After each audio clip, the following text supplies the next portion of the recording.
मैं अस्मिता कदम, प्रशिक्षिका, चारकोप सेक्टर 2, मनपा मराठी शाला, कांदिवली पश्चिम।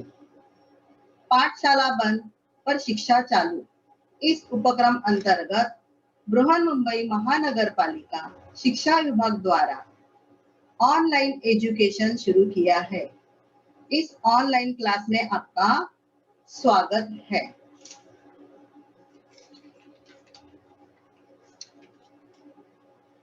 बच्चों, आज दिनांक है 4 नवंबर 2020।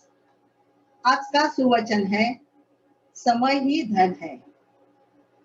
सचमुच समय अनमोल है। संसार में कोई भी वस्तु मिल सकती है, लेकिन खोया हुआ समय फिर से वापस नहीं मिल सकता। इसीलिए समय का सदुपयोग करना चाहिए। इससे हमें सफलता मिलती है। उसे व्यर्थ गंवाना नहीं चाहिए। समय के सदुपयोग पर ही हमारे जीवन की सफलता निर्भर रहती है। हमें पल पल का सदुपयोग करना चाहिए। फिजूल की बातें और निरर्थक काम में समय बर्बाद नहीं करना चाहिए। समय धन है, उसे अच्छी तरह से खर्च करना चाहिए, सदुपयोग करना चाहिए। आज हिंदी विषय में हमारा घटक है भाषा बिंदु। उसमें से हम आज पढ़ेंगे उपघटक कारक। अभी कारक हम पढ़ेंगे तो उसकी अध्ययन निष्पत्ति क्या होगी। तो विद्यार्थी कारक के भेद समझते हैं, वाक्यों में से कारक पहचानते हैं। ये हुई अध्ययन निष्पत्ति। अभी बच्चों यहाँ पे देखो, मैंने कई शब्द दिए हैं। उसमें संज्ञा है और सर्वनाम है। आपको बताना है संज्ञा कौन सी है और सर्वनाम कौन से है। तो पहले बताओ, नदी। नदी क्या है, संज्ञा है या सर्वनाम? संज्ञा का मतलब है नाम, किसी व्यक्ति, साधन, वस्तु, प्राणी इत्यादि का जो नाम होता है उसे संज्ञा कहते हैं। तो यहाँ पे नदी क्या है? नदी। हाँ, क्या है, सर्वनाम है या संज्ञा है? नदी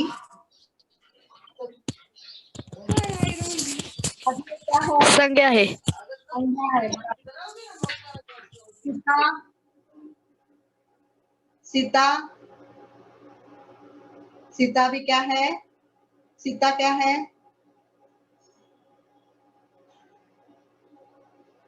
संज्ञा है। सीता ये भी संज्ञा है। मैं क्या है? सर्वनाम। सर्वनाम। Very good. 10 अंक है ना। 10 सर्वनाम है कि संज्ञा है? संज्ञा है।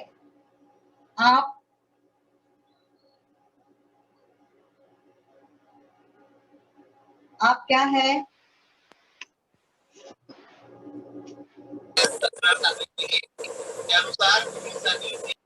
सर्वनाम। उसको दिया, नाम पुकारा है क्या हमने? नहीं। सर्वनाम। सर्वनाम। Very good. तू क्या आएगा? तू सर्वनाम मिस। सर्वनाम। Very good. सभा। सर्वनाम।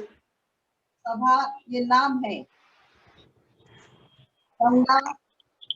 संध्या। संज्ञा। सर्वनाम। संज्ञा। संज्ञा ये नाम है ना। संध्या। संज्ञा। माँ। संध्या। संज्ञा। बराबर। साइकिल। सर्वनाम। साइकिल, साइकिल ये नाम है किसी वस्तु का, तो उसे संज्ञा कहते हैं। गाड़ी। सर्वनाम। संज्ञा। संज्ञा। कक्षा। सर्वनाम। सर्वनाम। कक्षा, कक्षा ये नाम है। संज्ञा। वह। सर्वनाम। बराबर। तुम, सर्वनाम। बराबर। राम, संज्ञा। बराबर है। पेड़, सर्वनाम। पेड़, पेड़ ये भी नाम ही है वस्तु का। पेड़। तो इस प्रकार यहाँ पे संज्ञा देखो कौन से है।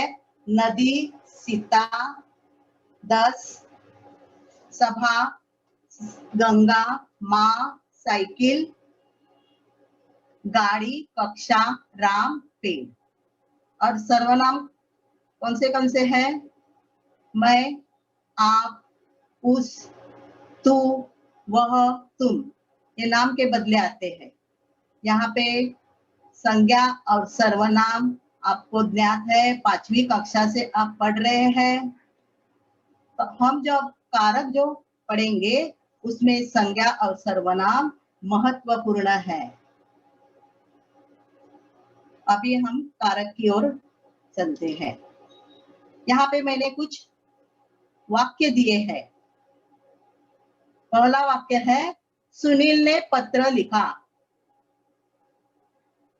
यहाँ पे सुनील ये क्या है, संज्ञा है।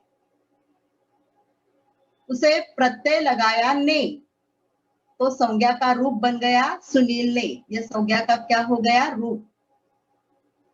सुनील ने ये संज्ञा का रूप से हमें पता चलता है कि यह क्रिया करने वाला है। सुनील ने पत्र लिखा, तो पत्र लिखने वाला कौन है, सुनील। तो क्रिया करने वाला कौन है, सुनील। तो इस प्रकार संज्ञा को ने लगने से जो रूप बनता है उसे पता चलता है कि वह क्रिया करने वाला है। दूसरा वाक्य देखो, बहन भाई को राखी बांधती है। यहाँ पे भाई यह संज्ञा है, उसको को प्रत्यय लगाया तो उसका रूप हो गया भाई को। संज्ञा का भाई को इस रूप से हमें पता चलता है कि क्रिया का उस पर असर हो रहा है। बहन भाई को राखी बांधती है, तो राखी बांधने का किस पर बांधी जा रही है, भाई पर। तो भाई को यह क्या होगा, क्रिया का असर उस पर पड़ रहा है।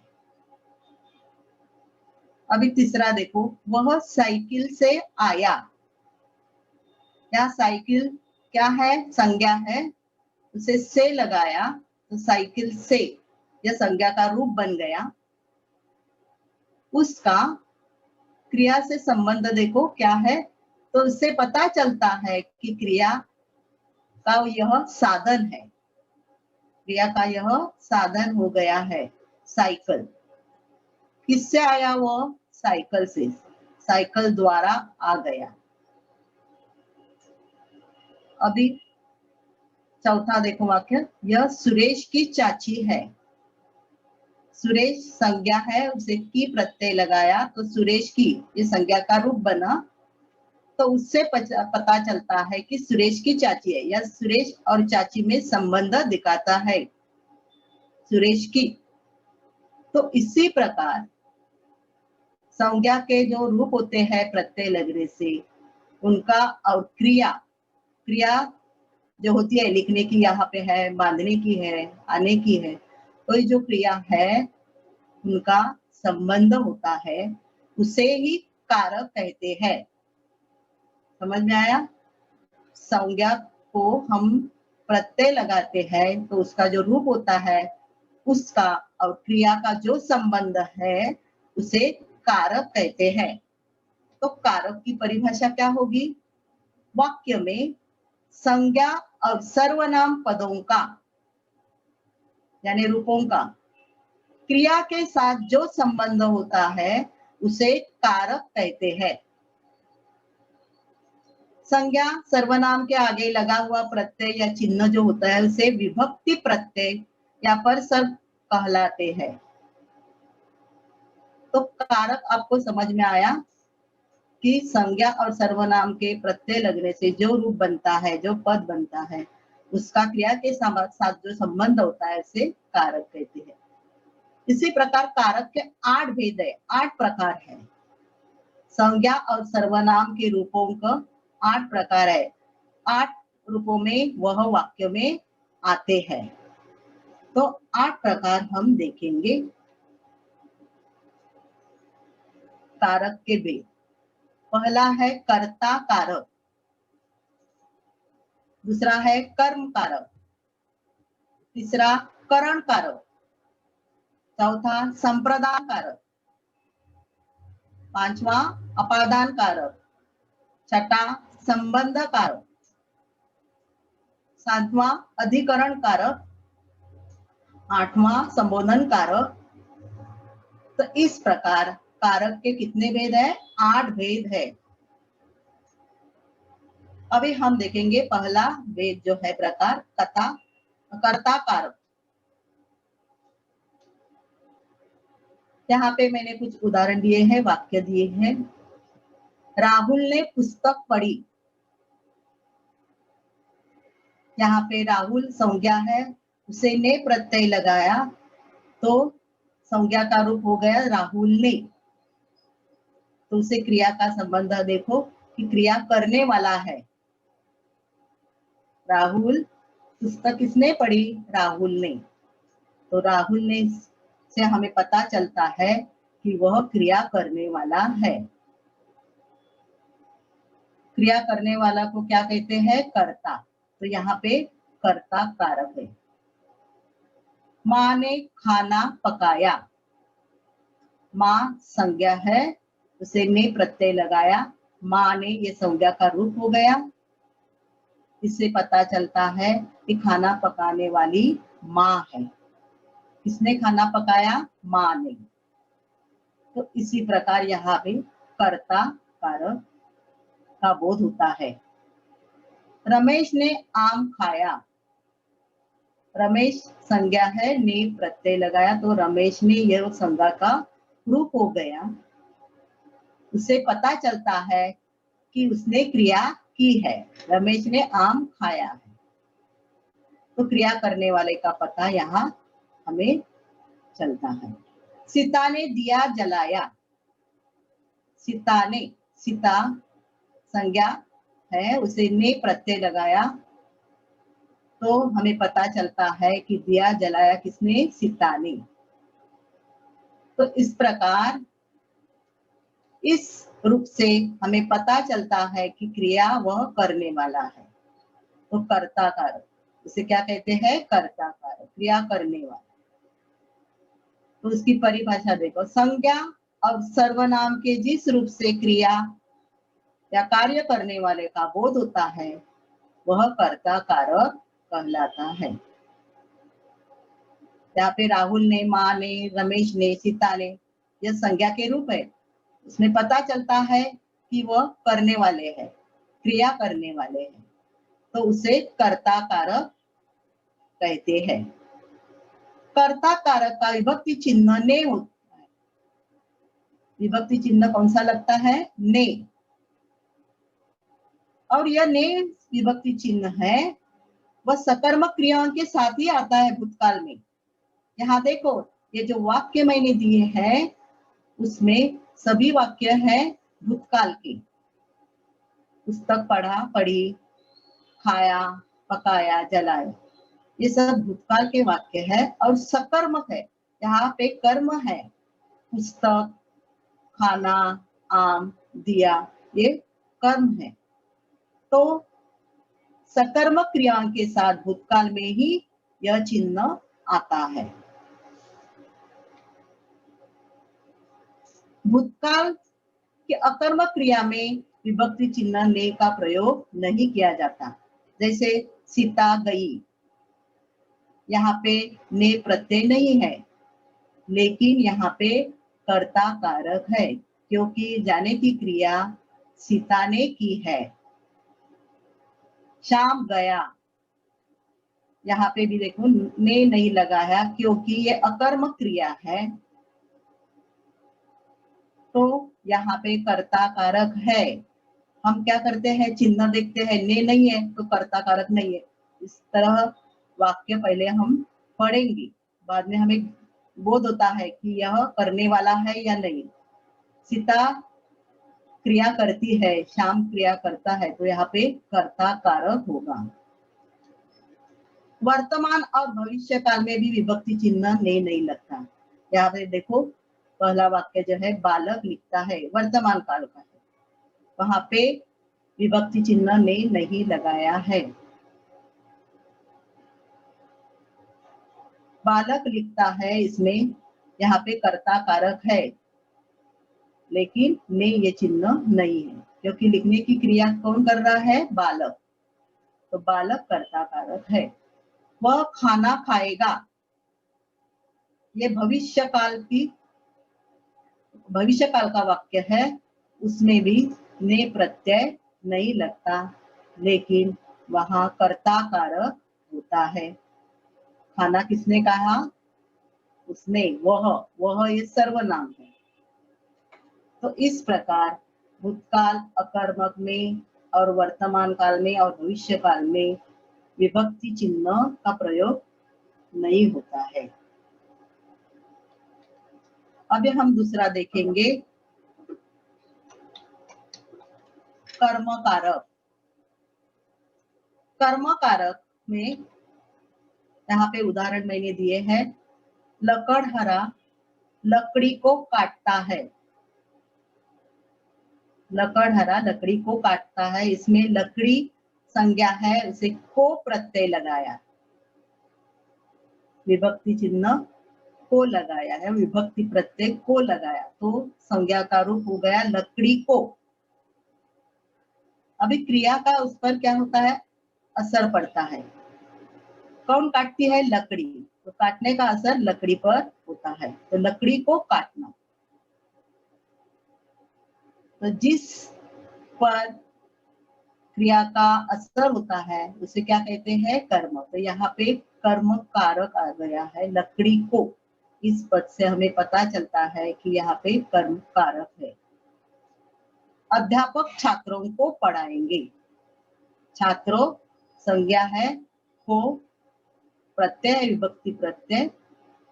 छात्रों को इस रूप से पता चलता है कि पढ़ाने की क्रिया छात्रों पर हो रही है, उसका असर छात्रों पर हो रहा है, तो यहाँ भी कर्म कारक है। माँ बच्चे को सुला रही है,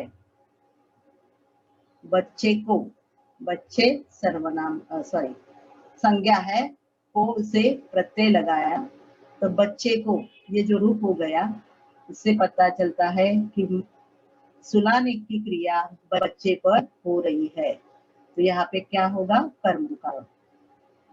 मोहन सांप को मार रहा है, सांप संज्ञा है, को प्रत्यय लगाया, सांप को यह रूप हो गया। अभी मारने की जो क्रिया है सांप पर हो रही है, सांप मर रहा है या उसे मार रहे हैं, तो यहाँ पे कर्म कारक होगा। तो कर्म कारक की परिभाषा क्या होगी? कि क्रिया के कार्य का फल जिस पर पड़ता है, क्रिया का फल या असर जिस पर पड़ता है, वह कर्म कारक कहलाते हैं। इसका विभक्ति चिन्ह को है। लकड़ी को, छात्रों को, बच्चे को, सांप को, ये सब क्या है? कर्म कारक। अभी तीसरा देखेंगे, करण कारक। उदाहरण देखते हैं। बच्चे गेंद से खेल रहे हैं, यहाँ पे संज्ञा है गेंद, उसे से प्रत्यय लगाया, विभक्ति चिन्ह से है,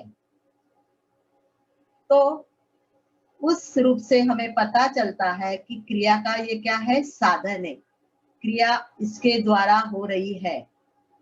बच्चे किससे खेल रहे हैं? गेंद से, तो गेंद ये क्या हो गया? साधन हो गया, तो साधन का करण कारक होता है, क्रिया का साधन करण कारक होता है, तो यहाँ पे क्या आ गया? करण कारक।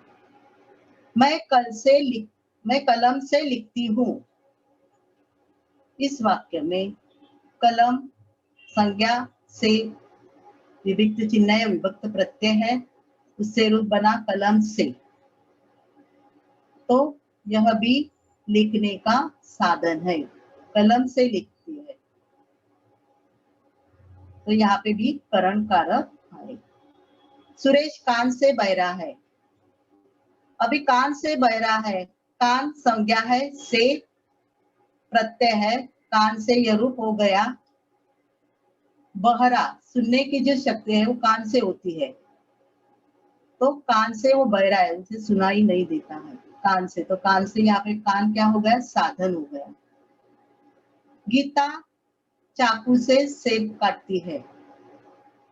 चाकू संज्ञा है, से प्रत्यय है, तो चाकू से ये रूप हो गया संज्ञा का। उससे पता चलता है कि काटने की क्रिया उसके द्वारा हो रही है, उसके साधन है चाकू। तो यहाँ पे करण कारक, क्रिया का साधन होता है जहाँ पे, वहां पे करण कारक होता है। तो करण कारक की भाषा, परिभाषा देखो, संज्ञा सर्वनाम के जिस रूप से क्रिया करने के साधन का बोध होता है, साधन किस क्रिया से हो रही है इसका बोध होता है, अर्थात जिसकी सहायता से कार्य संपन्न हो, वह कारण कारक कहलाता है। इसका विभक्ति चिन्ह से है। कौन सा है, से। अभी हम चौथा देखेंगे, संप्रदान कारक। गरीबों को खाना दो, गरीब के लिए खाना दो, संप्रदान का अर्थ है देना, तो यहाँ पे देने की क्रिया आ गई है, गरीबों को खाना दो।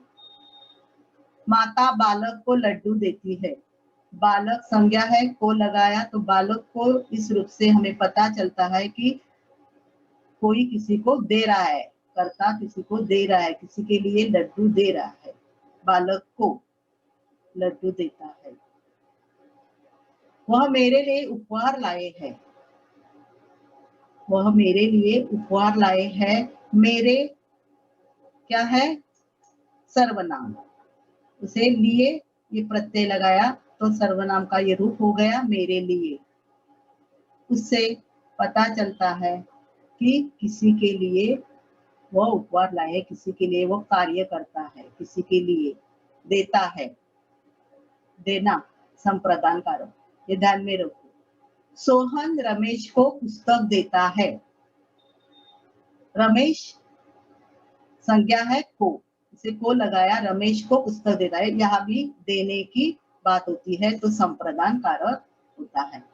अभी बच्चों देखो, यहाँ पे को जो विभक्ति चिन्ह है वह हमें कर्म कारक में भी दिखाई देता है, जैसे सांप को मारा।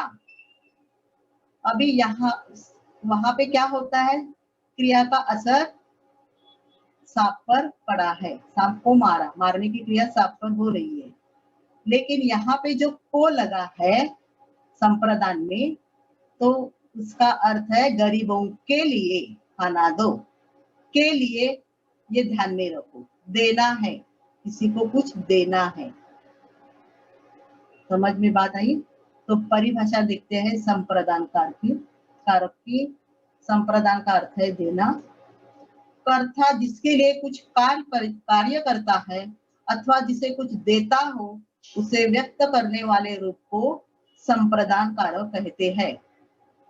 उसका विभक्ति चिन्ह है के लिए और को, ज्यादातर के लिए ध्यान में रखो, क्योंकि को का मतलब यहाँ पे गरीबों को, गरीबों के लिए, माता बालक को, माता बालक के लिए लड्डू लाती है या देती है, इसी प्रकार ये ध्यान में रखो, क्योंकि को कर्म कारक में भी आता है। अभी पांचवा है अपादान कारक। बच्चा छत से गिर पड़ा, अभी छत संज्ञा है, इसे प्रत्यय लगाया, विभक्ति तो छत से, यह क्या हो गया, संज्ञा का रूप हो गया। उससे पता चलता है कि बच्चा छत से अलग हो रहा है, छत से अलग होना, बच्चा छत से गिर पड़ा तो अलग हो गया छत से, तो अपादान कारक यहाँ पे होता है। अपादान कारक का मतलब है अलग होना, एक वस्तु से दूसरी वस्तु अलग होती है। वह घर से आता है, घर से इस रूप से हमें पता चलता है कि वह घर से अलग हो रहा है। घर से आता है तो घर से निकलता है, घर से अलग होता है और आता है। पेड़ से, पेड़ हो गया, उसे से लगाया तो पेड़ से पत्ते गिरते हैं, तो इससे हमें पता चलता है कि पेड़ से पत्ते अलग हो रहे हैं। बच्चे कक्षा से बाहर निकल गए। कक्षा से यानी कक्षा से वो अलग हो रहे हैं। तो इस प्रकार यहाँ पे अपादान कारक आता है। अपादान कारक का मतलब एक वस्तु से दूसरी वस्तु क्या हो जाती है, अलग हो जाती है। बच्चे कक्षा से बाहर होते हैं। तो परिभाषा क्या है, संज्ञा या सर्वनाम के जिस रूप से एक वस्तु का दूसरी वस्तु से अलग होने का बोध होता है उसे अपादान कारक कहलाते हैं। उसका विभक्ति चिन्ह से है। अभी बच्चों यहाँ पे देखो, करण कारक का भी विभक्ति चिन्ह से है, उनमें फर्क है। यहाँ पे अलग होने का हमें बोध होता है, बच्चा छत से गिर पड़ा, घर से निकला। और करण कारक में से होता है चाकू से फल काटा, तो चाकू से यानी काटने की माध्यम होता है, साधन होता है। बच्चे गेंद से खेल रहे हैं, तो गेंद से यानी क्रिया करने का वो साधन है। साइकिल से आया, आने का माध्यम है, सहायता है, साधन है। तो यहाँ पे अलग होना है तो करण में से का मतलब है साधन। तो हम वाक्य पढ़ेंगे तो हमें पता चलता है कि यहाँ पे किस कारण से का उपयोग किया है या प्रयोग किया है।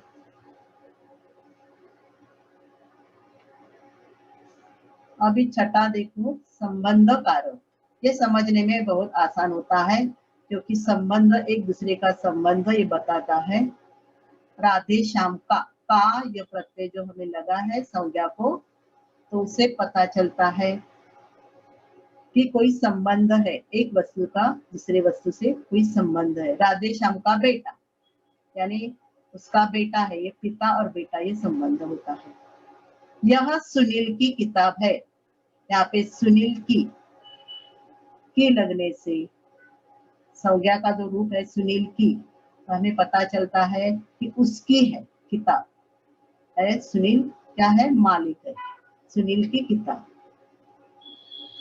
लव कुश राम के बेटे हैं। राम के इस संज्ञा के रूप से पता चलता है कि राम के कोई है, बेटे है या कोई भी राम के है। कपिला मेरी गाय है, अभी यहाँ सर्वनाम को री लगाया, मेकी नहीं होना, काकी के नहीं लगते हैं तो सर्वनाम को रा री रे लगते हैं। कपिला मेरी गाय है, मैं और मेरी गाय में संबंध है। तो उसी प्रकार यहाँ पे संबंध कारक होता है एक वस्तु का दूसरी वस्तु से। तो परिभाषा क्या होती है, संज्ञा या सर्वनाम के जिस रूप की वजह से किसी एक वस्तु का दूसरी वस्तु से संबंध प्रकट होता है उसे क्या कहते हैं, संबंध कारक कहलाते हैं। उसके विभक्ति चिन्ह का की के यानी लिंग के अनुसार वचन के अनुसार वह विभक्ति चिन्ह आते हैं। रा री रे यह भी आते हैं सर्वनाम के। अभी हम देखेंगे अधिकरण कारक।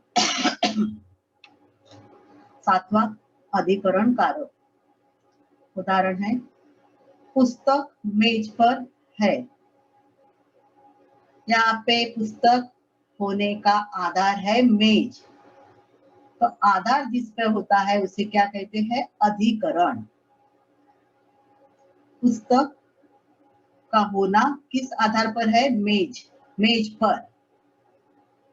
हरि घर में है, हरि का रहना कहाँ पे है, घर में, तो घर में यह जो रूप है संज्ञा का, उससे पता चलता है कि वो क्रिया का क्या है, आधार है। क्रिया जहाँ पे होती है वहां का आधार है।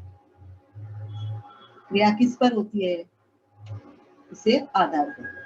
राजीव छत पर बैठा है। छत पर, छत यह संज्ञा है, पर, छत पर, उससे पता चलता है कि बैठने की क्रिया का आधार छत है। छत पर वह क्रिया हो रही है, तो यहाँ पे अधिकरण कारक आता है। मछली पानी में रहती है। पानी संज्ञा है, में उसे चिन्ह लगाया, प्रत्यय लगाया, तो पानी में, पानी में मछली, मछली का रहना कहाँ पे है, पानी में, तो मछली का रहना आधार होता है, क्रिया का आधार होता है पानी, तो पानी में। इसी प्रकार जहाँ पे क्रिया का आधार का बोध होता है उसे क्या कहते हैं, अधिकरण। संज्ञा का परिभाषा देते हैं। संज्ञा के जिस रूप की वजह से क्रिया के आधार का बोध होता है उसे अधिकरण कारक कहलाते हैं। या ध्यान में रखने के बाद अधिकरण आधार, अधि आधार, इस प्रकार हम ध्यान में रख सकते हैं, याद कर सकते हैं। उसका विभक्ति चिन्ह पर और में है।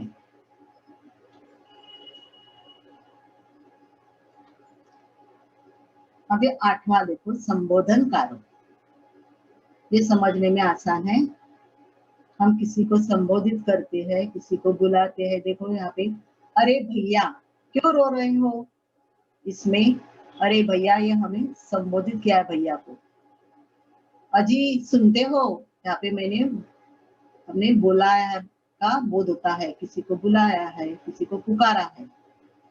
हे ईश्वर रक्षा करो, यहाँ पे ईश्वर को हमें पुकारा है, तो इस प्रकार। अरे बच्चों शोर मत करो, बच्चों को संबोधित किया है कि शोर मत करो।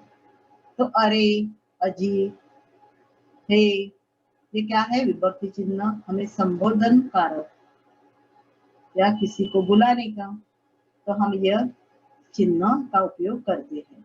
तो परिभाषा संबोधन कारक की क्या है, जिससे किसी को बुलाने अथवा संबोधित करने का भाव प्रकट हो उसे संबोधन कारक कहलाते हैं। उसके विभक्ति चिन्ह है अरे, अजी, आदि, हे। तो यहाँ पे संबोधन कारक समझने में आसान है। अभी ये जो हमें देखे हैं कारक के 8 भेद, तो हम फिर से जरा दोहराएंगे। देखो कारक कितने हैं, 8 है।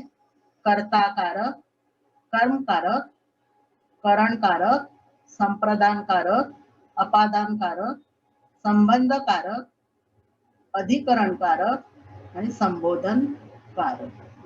संबंध और संबोधन, यहाँ पे ध्यान दे दो। संबंध कारक यानी संबंध दिखाता है, और संबोधन कारक यानी संबोधन करता है, पुकारता है, बुलाता है। कर्ता कारक के विभक्ति चिन्ह है ने। कर्ता क्रिया करने वाला कर्ता होता है। क्रिया किसने की, तो कर्ता कारक ने होता है। राम ने पत्र लिखा, यहाँ पे क्या है, कर्ता कारक। बच्चों आप कारक और उसके विभक्ति चिन्ह ध्यान में रखो, और जहां पे से और को, ये जो दोनों में ही आते हैं, उनका ध्यान से वाक्य पढ़ो पहला, और बाद में क्या है उसमें फर्क वो देखो और उसको पहचानो। कर्ता कारक ने है, मालूम होता है, आसानी से कर्ता हम पहचानते हैं।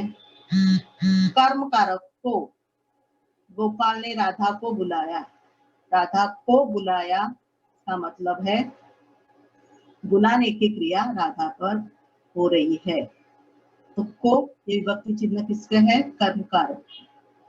करण कारक के है से के द्वारा। बच्चे गेंद से खेल रहे हैं, वह साइकिल से आ रहा है, तो किसी से द्वारा काम किया जाता है या साधन होता है। क्रिया करने का साधन। संप्रदान कारक को के लिए, को हमें ध्यान में ही रखना नहीं है, के लिए यही ध्यान में रखना है। संप्रदान वाक्य में देना होगा तो हम कह सकते हैं कि संप्रदान कारक यहाँ पे है। माँ बेटे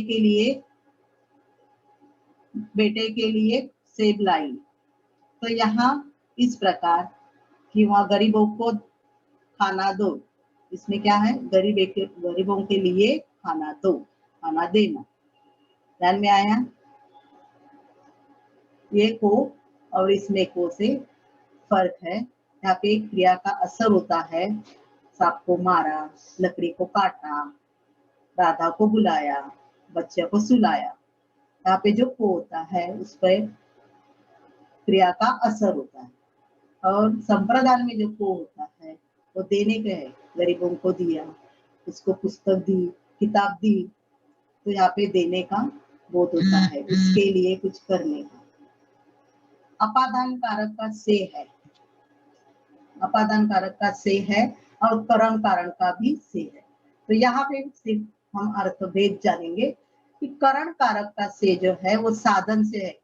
बच्चे गेंद से खेल रहे हैं, यहाँ के क्रिया है खेलने की, तो किस साधन से खेल रहे हैं? गेंद से। कलम से लिखना, किस साधन से लिख रहा है? कलम से। तो यहाँ करण कारक साधन बनता है और यहाँ से अलग होने का भाव होता है। पेड़ से आम गिरा, छत से लोटा गिरा या बच्चा गिरा, तो इस प्रकार अलग होने का भाव यहाँ से होता है। संबंध कारक आप पहचानते हैं कि एक दूसरे का संबंध होता है। राजा दशरथ का बड़ा बेटा राम था। दशरथ और राम इनमें क्या है? संबंध है, पिता और पुत्र का। अधिकरण कारक, अधिकरण कारक के विभक्ति चिन्ह है में और पर। अधिकरण मतलब का आधार, ये ध्यान में रखना चाहिए।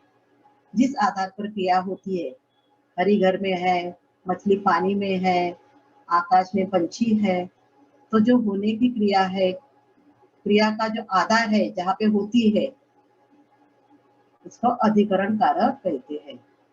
संबोधन कारक हे, अरे, ओ संबोधित हम करते हैं। तो इस प्रकार बच्चे ध्यान में आ गए कारक। आपको अब देखेंगे आपको कितने ध्यान में आ गए, कितने समझ में आ गए हैं, पता चलेगा। हाँ बच्चों तो तैयार है? हाँ, पहला है बच्चे आंगन में खेल रहे हैं। आंगन में खेलने की क्रिया कहाँ पे हो रही है? किस आधार पर हो रही है? आंगन पे। तो यहाँ पे बताओ कौन सा कारक आ गया है? अधिकरण कारक। वाह, वेरी नाइस। कौन सा आ गया है? अधिकरण। Very good. क्या नाम है रे तुम्हारा? आपका नाम क्या है? चलो दूसरा देखते हैं। प्रसन्न। सदमा। Very good, very good. वह सुनील की भाभी है। भाभी और सुनील में क्या है? कर्म कारक या संबंध कारक? संबंध कारक। वेरी नाइस, संबंध कारक।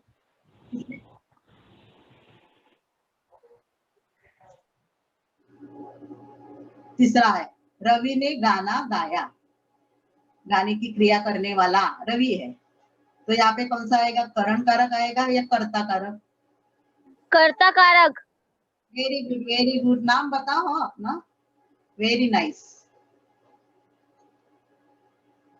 कर्ता कारक। हाथ से घड़ी गिर गई, हाथ से घड़ी गिर गई, घड़ी और हाथ अलग हो गए, तो कौन सा आएगा यहाँ पे? अधिकरण कारक। अलग होना, अलग होना। अपादन। आधार कारक। अधिकरण, अधिकरण कैसा है? आधार है। अधि का मत ध्यान में रखो, अधि आधार, अधि आधार, ऐसा ध्यान में रखने को। अधिकरण ये आधार है और अपादान अलग होना है, तो यहाँ पे अपादान। बालक गेंद से खेल रहे हैं। गेंद से यहाँ साधन हो गया। बताओ।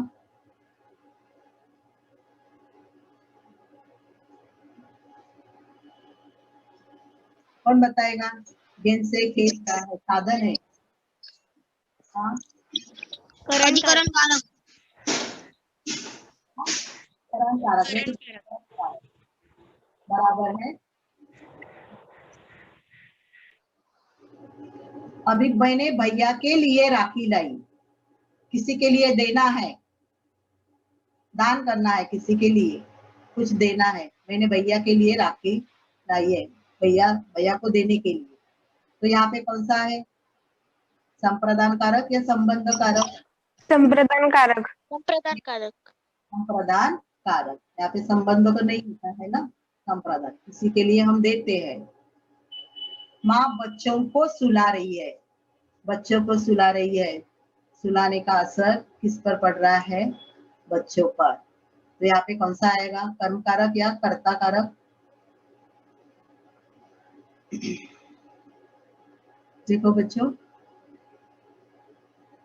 आसान है। कर्म कारक। कर्म कारक। यहाँ पे कौन सा आएगा? कर्म। Prachi. Very good Prachi, very good. समझ में आ गए हैं प्राची को। हे भगवान मुझे बचाओ।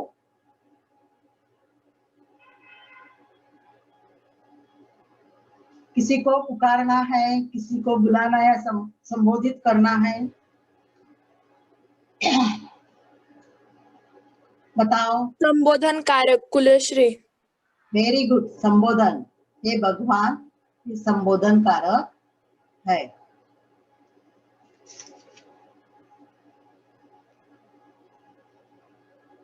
अभी बच्चों देखो, यहाँ पे आपको बहुत समझ में आ गया है। मैं पूछती हूँ, कारक के कितने भेद हैं? कारक के भेद कितने हैं? कितने प्रकार के हैं कारक? 8। 8 बराबर है। 8 प्रकार है। कोई नाम बता सकते हैं? जहाँ पे नाम लिखा है, लेकिन बता सकते हैं कौन से हैं? टीचर मैं बोलूं? बोल। अधिकरण कारक, करक कारक, हाँ, अपादान कारक, संबंध कारक, संप्रदाय कारक। बस इतना पता है। और दूसरा क्या है? पहला कौन सा है? कर्ता, कर्म, करण, संप्रदान, अपादान, अधिक संबोधन, अधिक संबोधन आई। हो गए 8 बराबर है।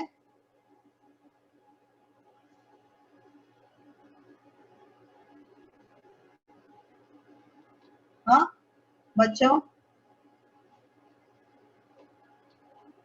दिखाओ क्या? फिर से देखो, कर्ता कर्म। हाँ, यहाँ पे देखो, कर्ता कर्म करण संप्रदान अपादान संबंध कारक अधिकरण संबोधन।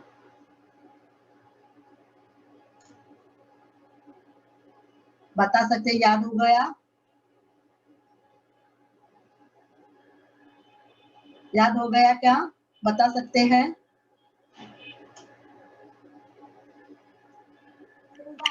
टीचर कर्ता, कर्म, कर्ता कर्म करण कारक, संप्रदाय कारक, संपादन कारक, वेरी गुड। संबंध कारक, अधिकरण कारक, संबोधन कारक। Very good, very nice. क्या नाम है आपका? चौरसिया। Very very nice. तो बच्चों, आपका गृह कार्य है, पाठ्य पुस्तक में किसी पाठ का, किसी भी पाठ में आए हुए कारक को पहचानेंगे और उसमें